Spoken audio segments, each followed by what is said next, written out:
So glad to be with you all this morning, just getting off of the book, out of the book of Ephesians. The book of Ephesians was great. Did you all enjoyed just going through the book of Ephesians? Fantastic. Going verse by verse through an entire book, turning over all the different stones, seeing all the different connections throughout all of Scripture. Just a very edifying time. Well, this morning we're actually going to go through another book. It's called the book of Joshua. Like the whole thing. Yeah, I know. If we run out of time, I could always just pray that the sun would stand still, and then, we can continue to have daylight and just keep preaching, right? No, hopefully we'll be able to conclude within 45 minutes. I have my timer going right here, okay? But what we want to do is just look at the book of Joshua kind of a 30,000-foot level. It's good to go verse by verse, and then sometimes just to kind of get the overall feel of a book also would be great.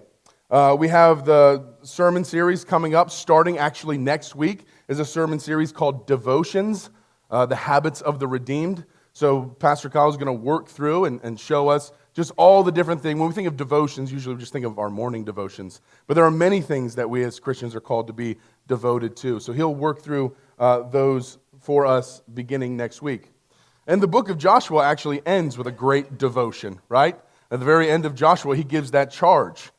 But as for me and my house, right? To choose this day whom you will serve. But as for me and my house, what? We will serve the Lord. My whole household, my whole family, we are dedicated or we're devoted to serving the Lord. So it's a good precursor for that. And then also at the beginning of the new year, after our Advent series, we're going to start, Pastor Kyle, a series in the book of Judges.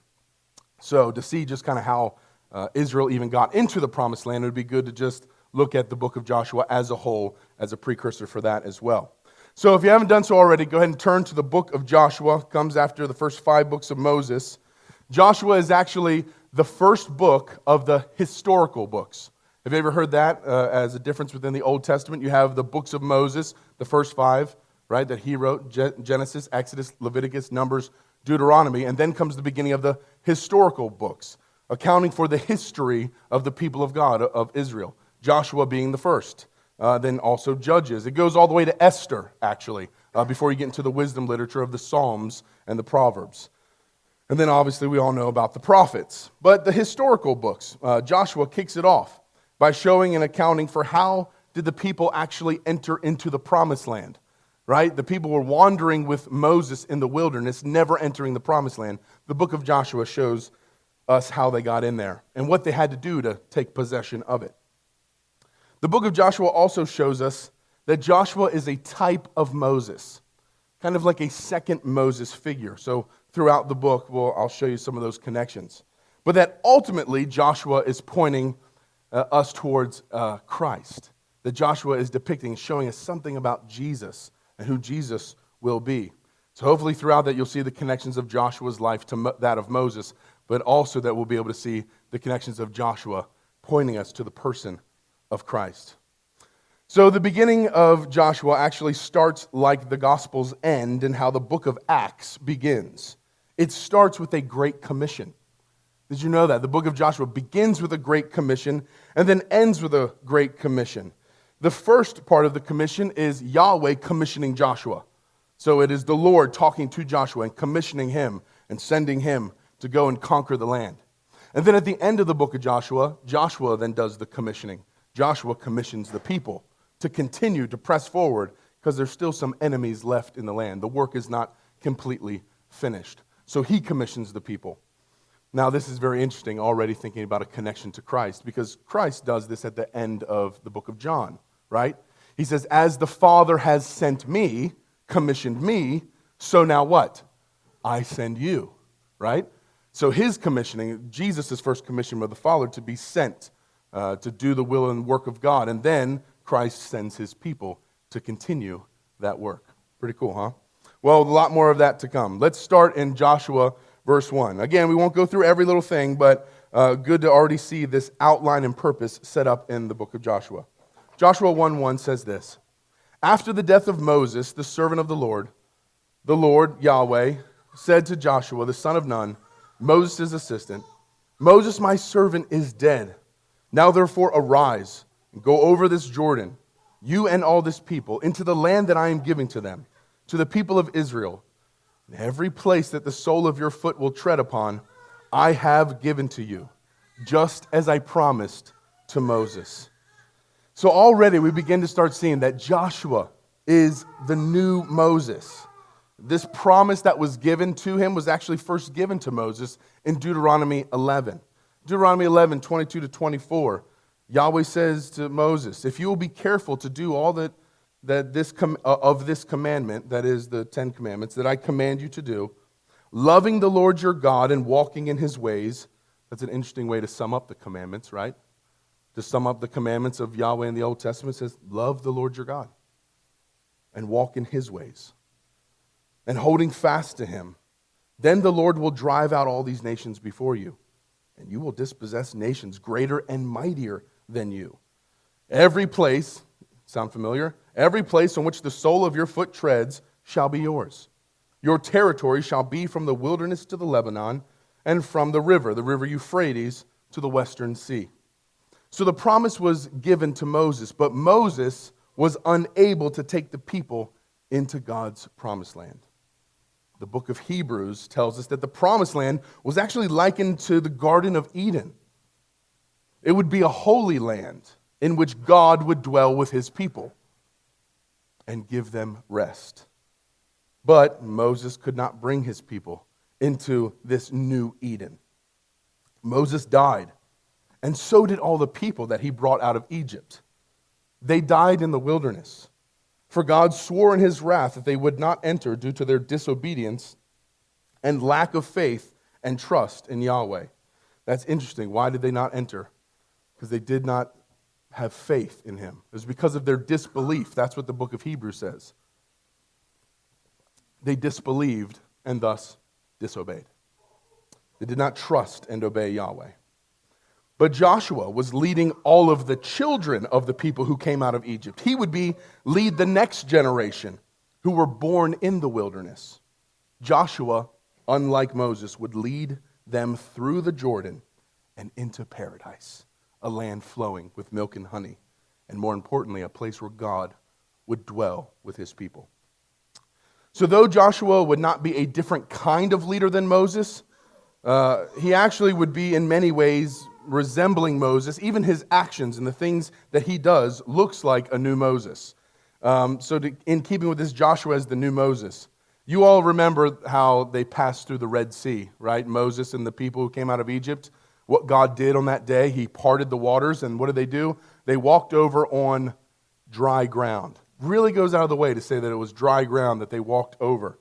Well, did you know that in Joshua 3:17, it says, "Now the priest bearing the ark of the covenant of the Lord stood firmly on dry ground in the midst of the Jordan. And all of Israel was passing over on dry ground until all the nation finished passing over the Jordan." Isn't that interesting? The same way, showing him to be this new Moses, he parted the Red Sea and they walked over on dry ground. And now for Joshua, they part the Jordan and are able to walk over dry ground to enter the promised land. Just showing that the Lord is the one who goes before them. The Lord is the one who is doing this great work, and it's really mirroring for us both Moses and Joshua, how they're working together. Also, both Moses and Joshua had to remove their sandals due to being on holy ground. These are just two of the most familiar ones that I'm going to share. I won't share all of them, but this another one is very familiar. You all remember when Moses appears before the burning bush, right? And what does God say to him? He says, "Do not come near, take your sandals off your feet, for the place in which you're standing is holy ground." We all know that.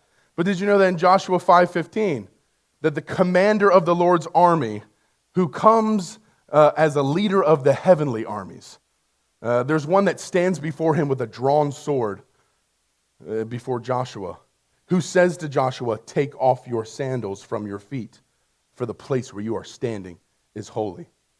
And Joshua did so. So we see both in the parting of the Red Sea and also the parting of the Jordan, both of them removing sandals in the presence of the holiness of God. There's also another comparison in Joshua 12 of how many kings Moses killed versus how many kings Joshua killed, which was significantly more.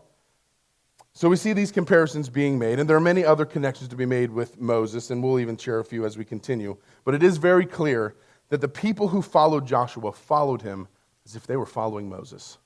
He was taking his place. He was the new Moses.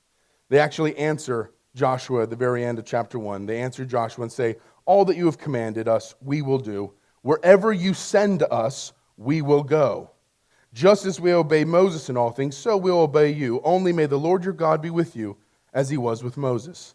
Whoever rebels against your commandment and disobeys your words, whatever you command him, shall be put to death. Only be strong and courageous, and we will follow you. So this is the great theme of the book. Joshua will be the new and greater Moses, able to lead God's people into the promised land. So long as they trust and obey him, they will be successful. So that's the overall theme of the book. But let's take now a look at the overall structure of the book, the structure of Joshua. So if you want to jot these down, I also just made sure to have them all start with C's, good alliteration, so maybe you'll remember. There's 11 of them, movements. Yeah, maybe take a picture with the phone, yeah, or we can send this later. But again, the bookends of the book is the commissioning of Joshua and then the commissioning from Joshua. We already talked about that. But after chapter 1, we'll then see the crossing the Jordan.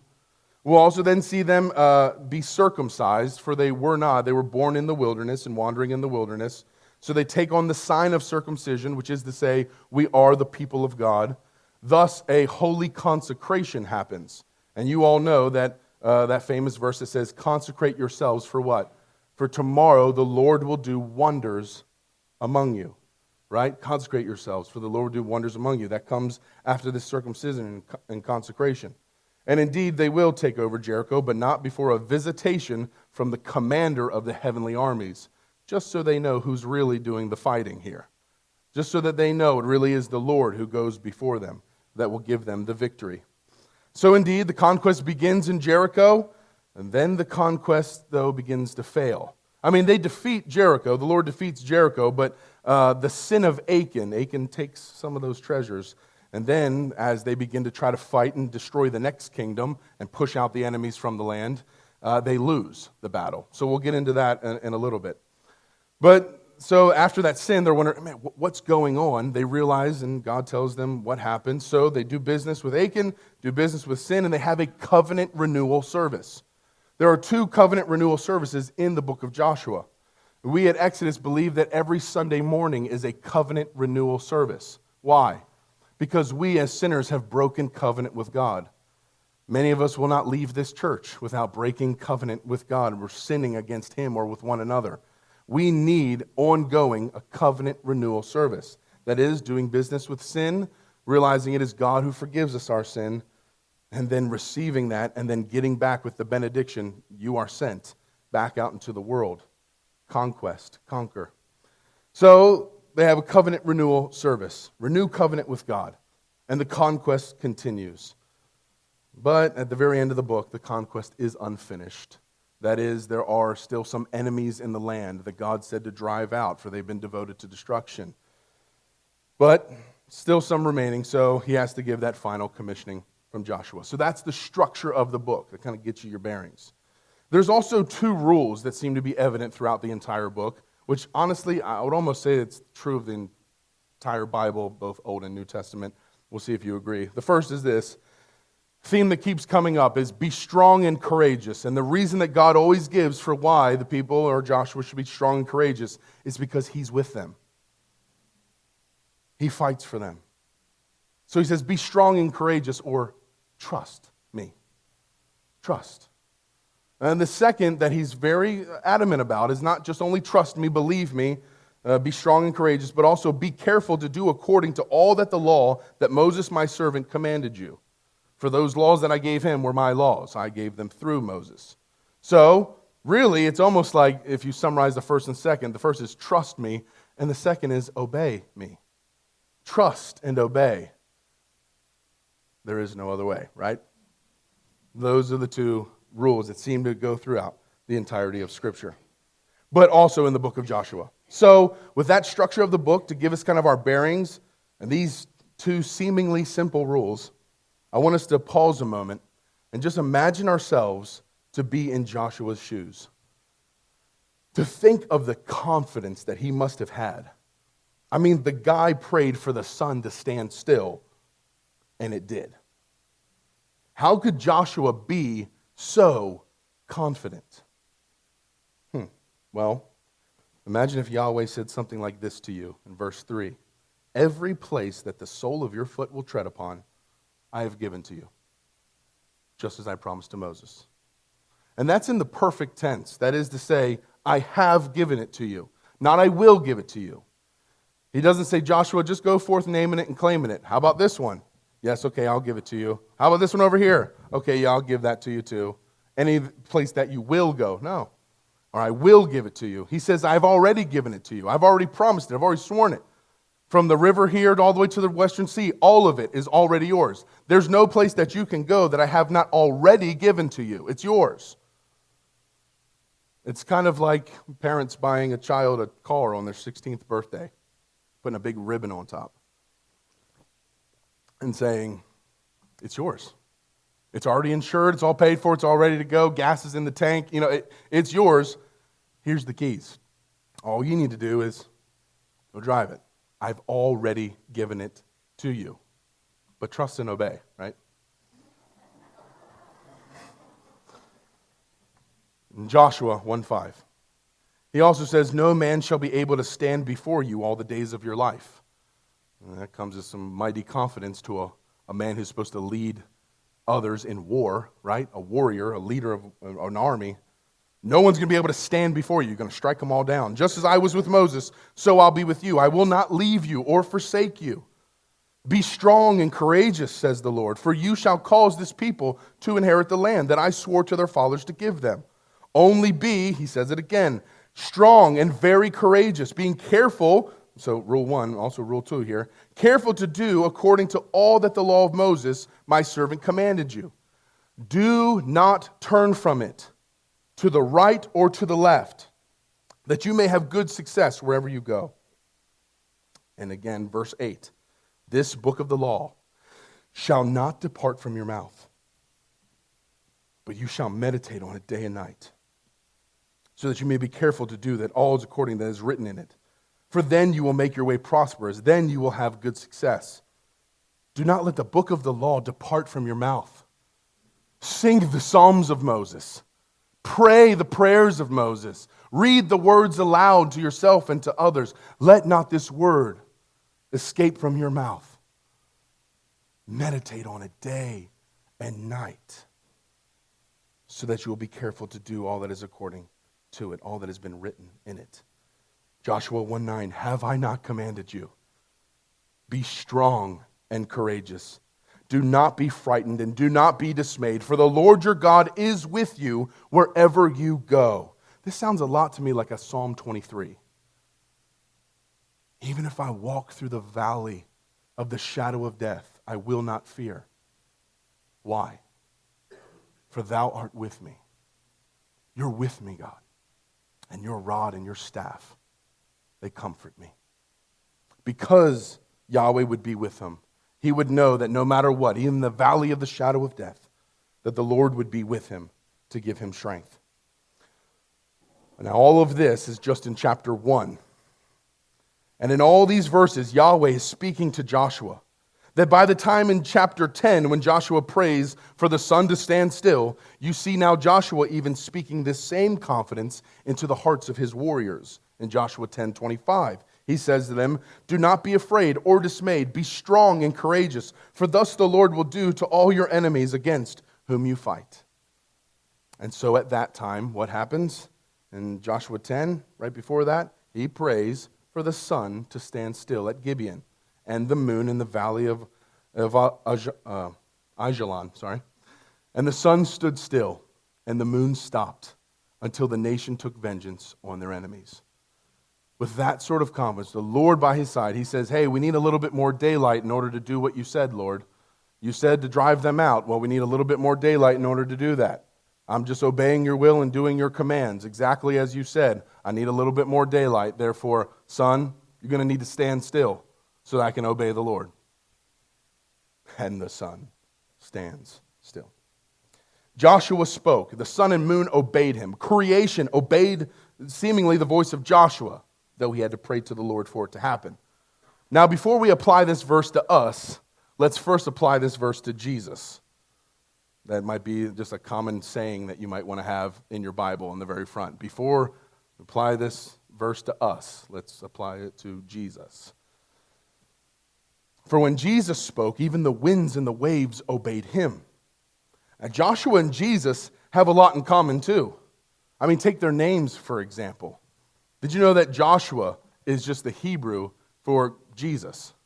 Jesus is the Greek for Joshua. Same name.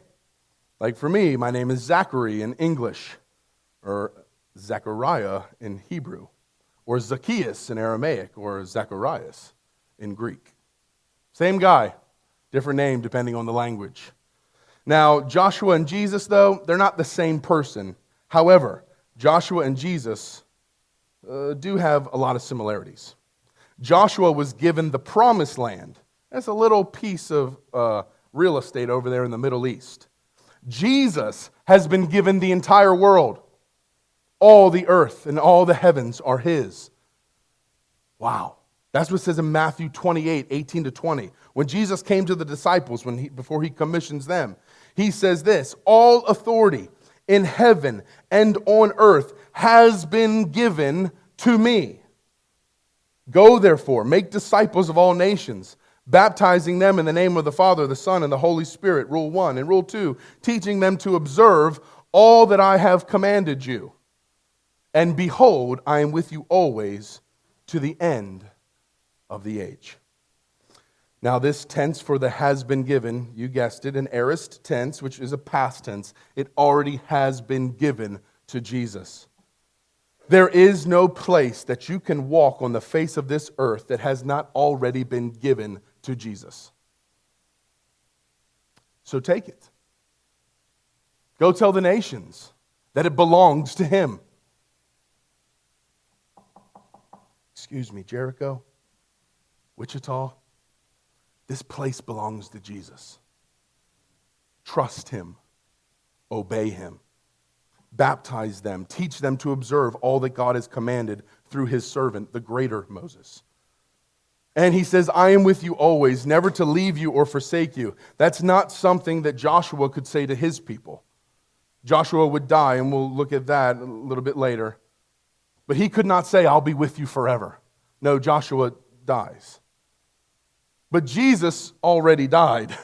And he was resurrected on the third day. And he says to his disciples, go make other disciples, and I will be with you always, even to the end of the age.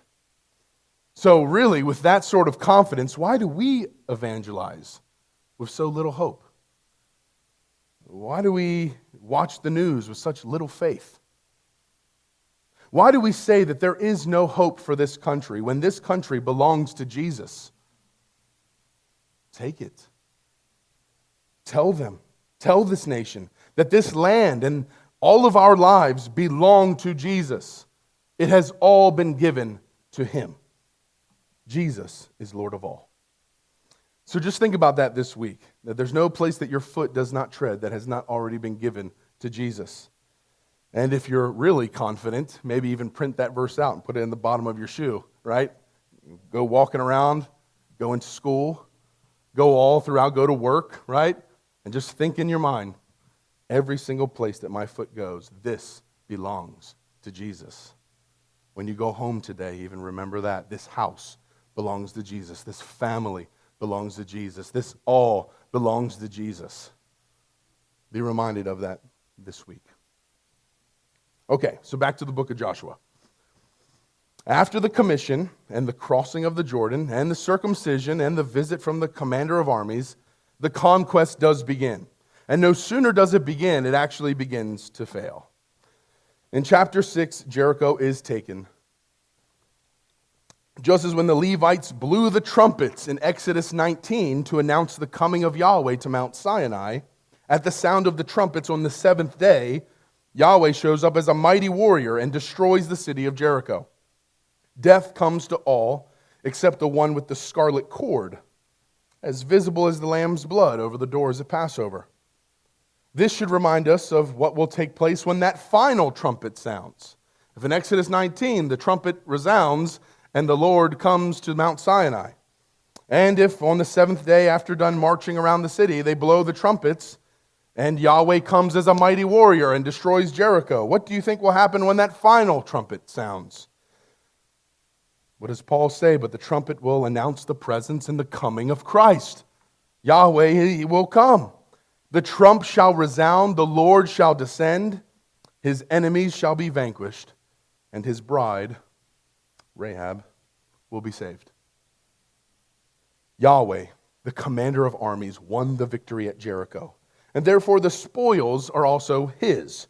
Joshua actually said to the people, Joshua 6, 18 and 19, but you, keep yourselves from the things which are devoted to destruction, lest when you have devoted them to destruction, you take any of those devoted things and make the whole camp of Israel a thing for destruction and bring trouble upon it. That is, if you take the things which have been devoted to destruction of Jericho and you take them as your own possession, then what's going to happen? Well, you're going to be destroyed the way Jericho was.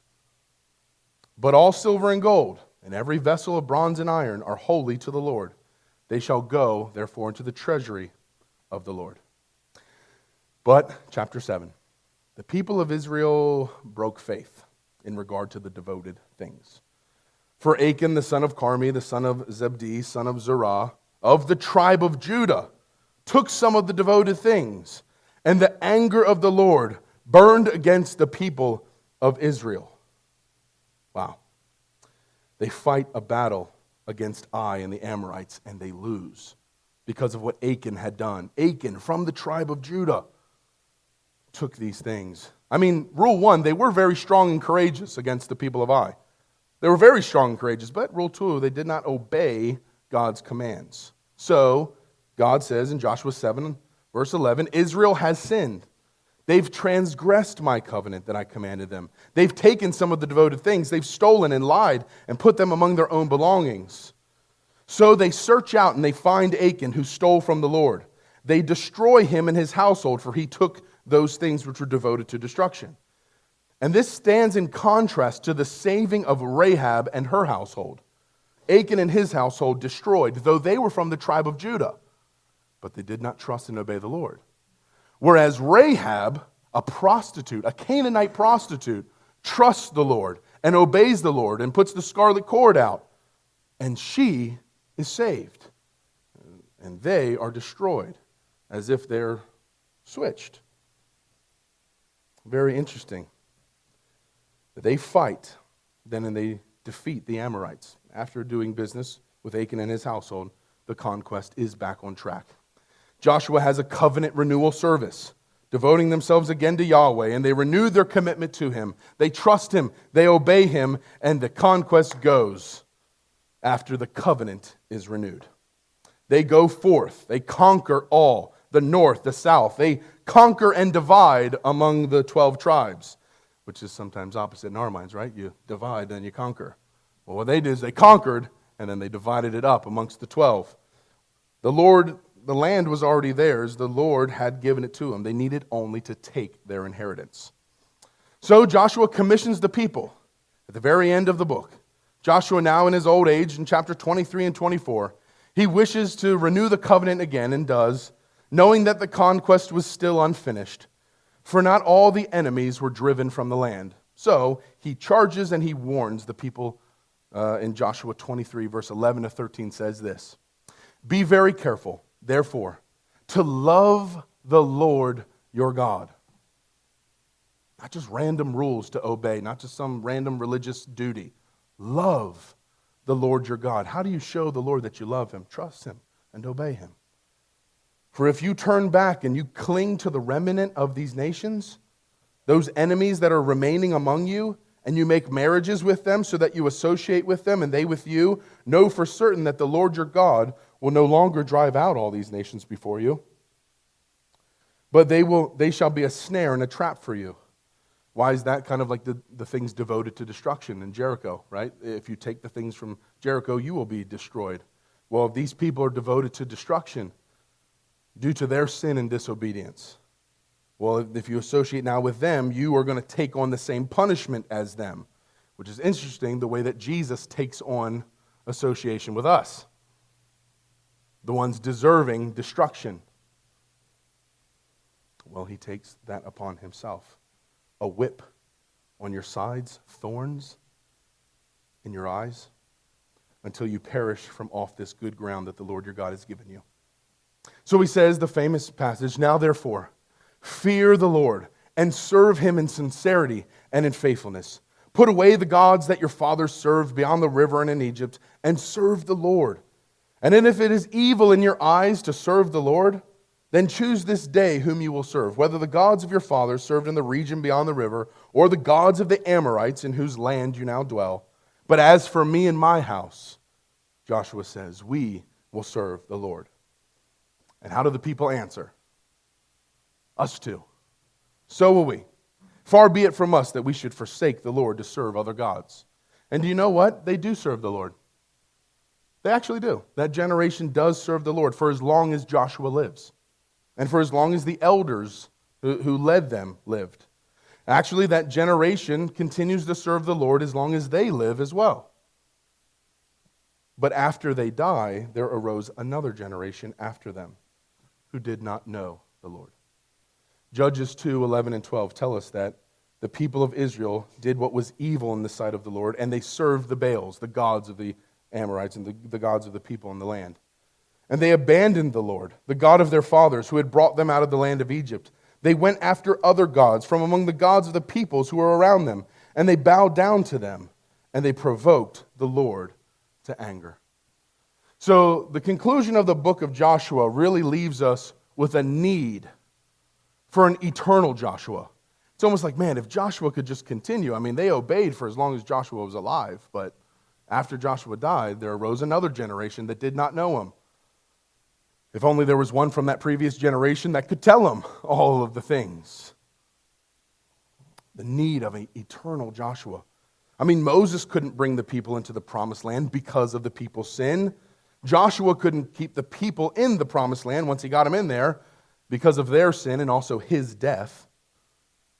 The people obeyed as long as Joshua was alive. Only when Achan sinned, I mean, they dealt with it. They had a covenant renewal service. If only Joshua could just lead his people forever. But God's people cannot remain in God's presence due to their sin. This is just like Adam and Eve getting kicked out of Eden. So too, the people of God are going to get kicked out of the new Eden, the promised land. They'll eventually kill all the prophets that God tries to send, trying to warn them to turn their hearts back to the Lord. No, they kill them.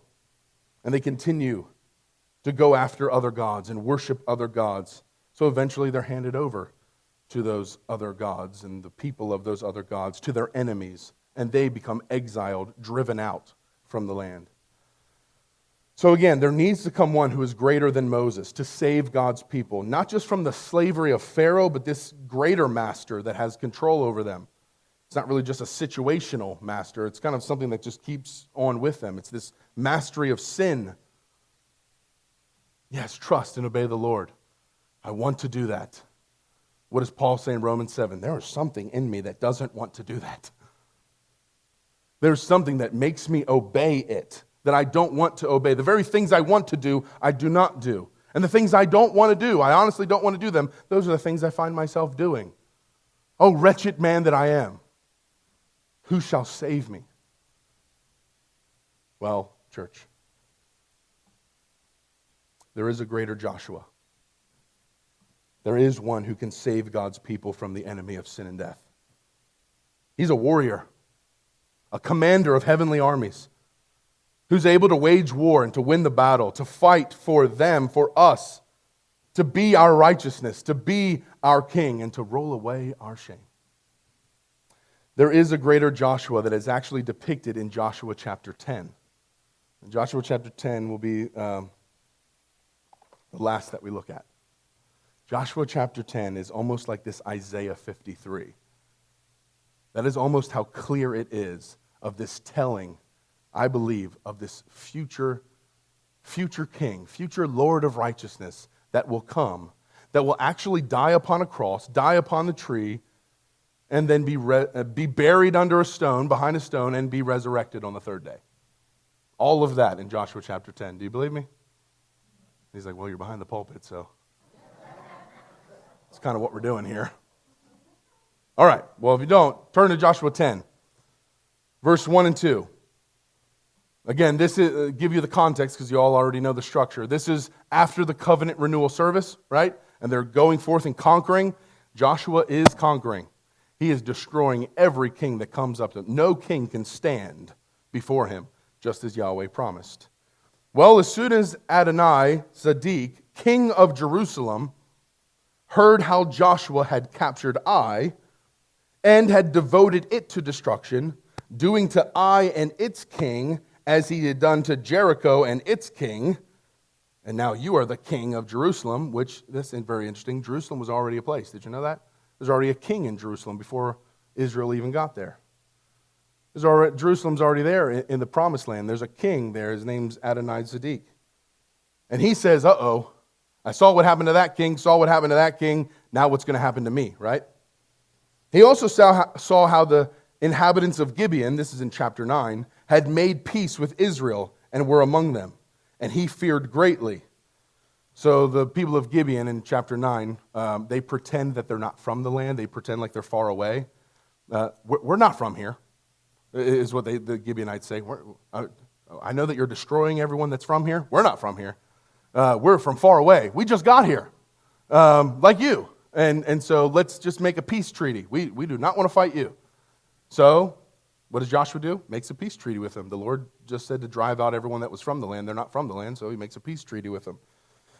Then he's got to stick to his word. So because Gibeon was a great city, this is interesting, they were a great city, but they still feared Joshua, like one of the royal cities, and because it was greater than Ai, and all of its men were warriors.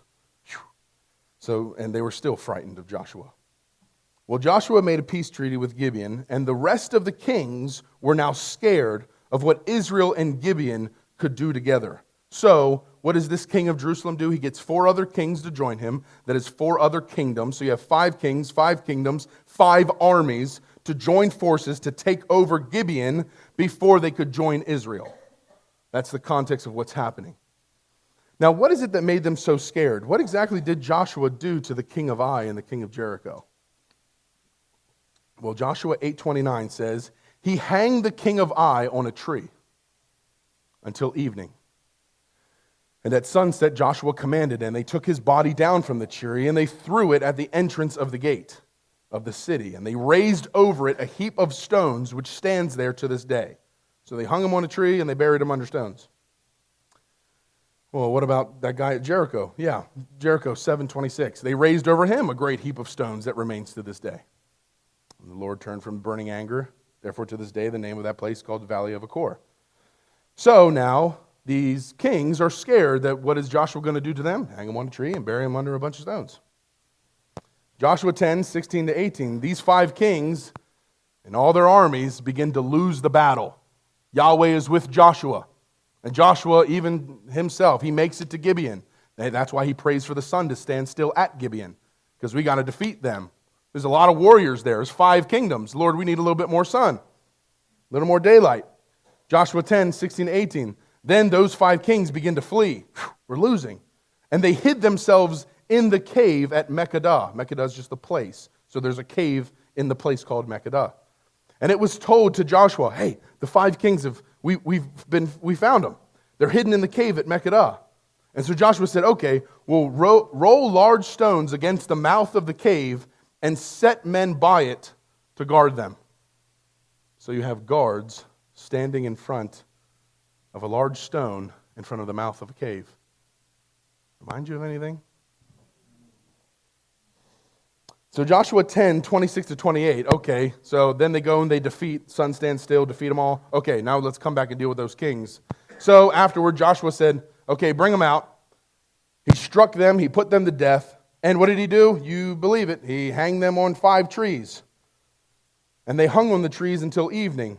But at the time of the going down of the sun, Joshua commanded, and they took them down from the trees, and they threw them into the cave where they had hidden themselves.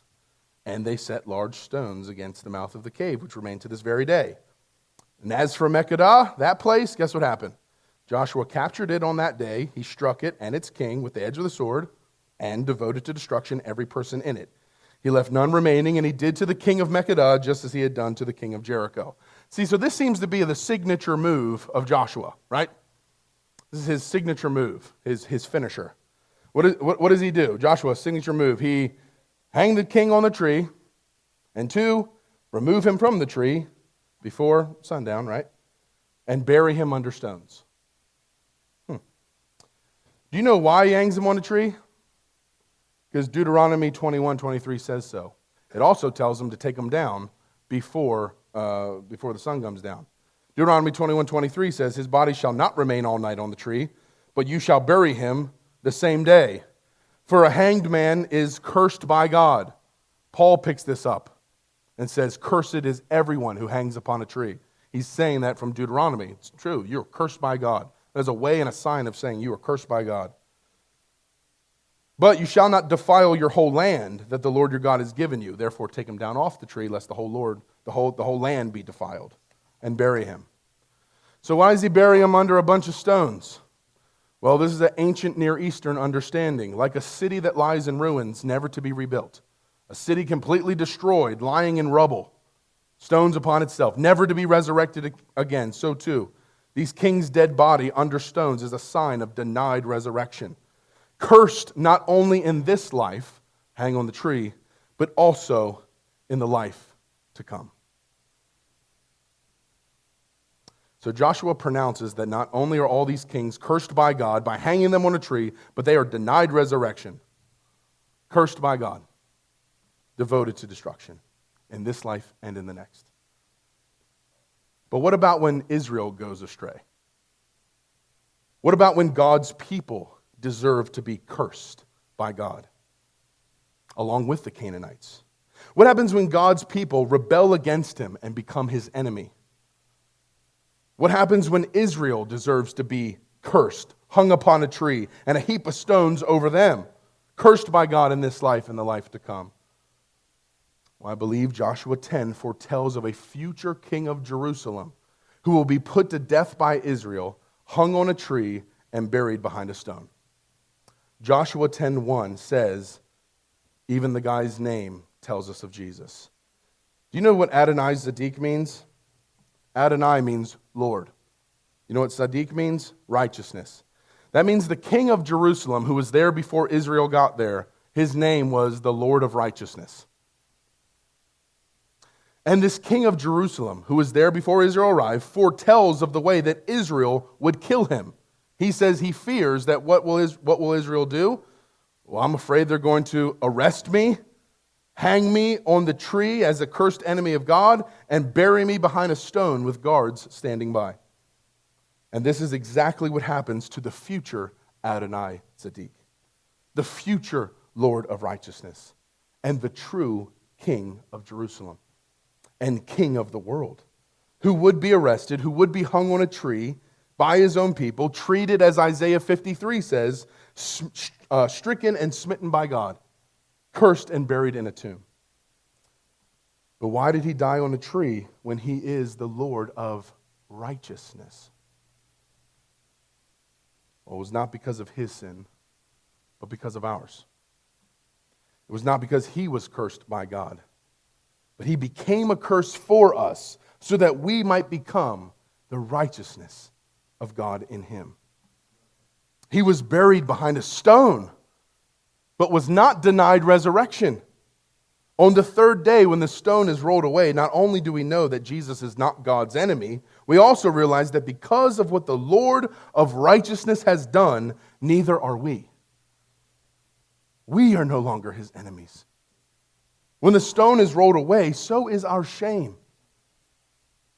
This is what God does for Israel and for all of you and for me, who at one time or the other will fail your conquest, will break one or both of the two rules, and be deserving of death. I mean, we probably even failed in our mission this past week, deserving of cursing, deserving of being cut off from God's presence, but we hold a covenant renewal service every Sunday to remind us that Christ has been cut off on our behalf. And that when the stone rolled away, so did our slavery to sin. Yahweh says to Joshua in Joshua 5:9, Lord said to Joshua, today I have rolled away the reproach of Egypt from you. And so the name of that place was called Gilgal to this day.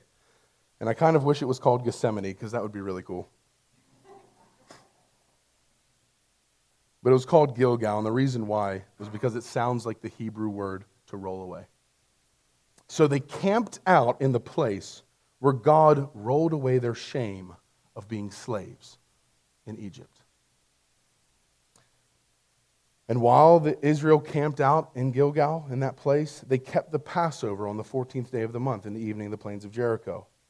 And you know what we get to do every Sunday? We get to camp out at Gilgal every week by coming to his table. And we get to take the Passover while camped out there. Camped in the place and remembering when Jesus, who is the new Passover, the new sacrifice, the new and greater Joshua, who conquered sin and Satan and death, we get to remember that Jesus is better.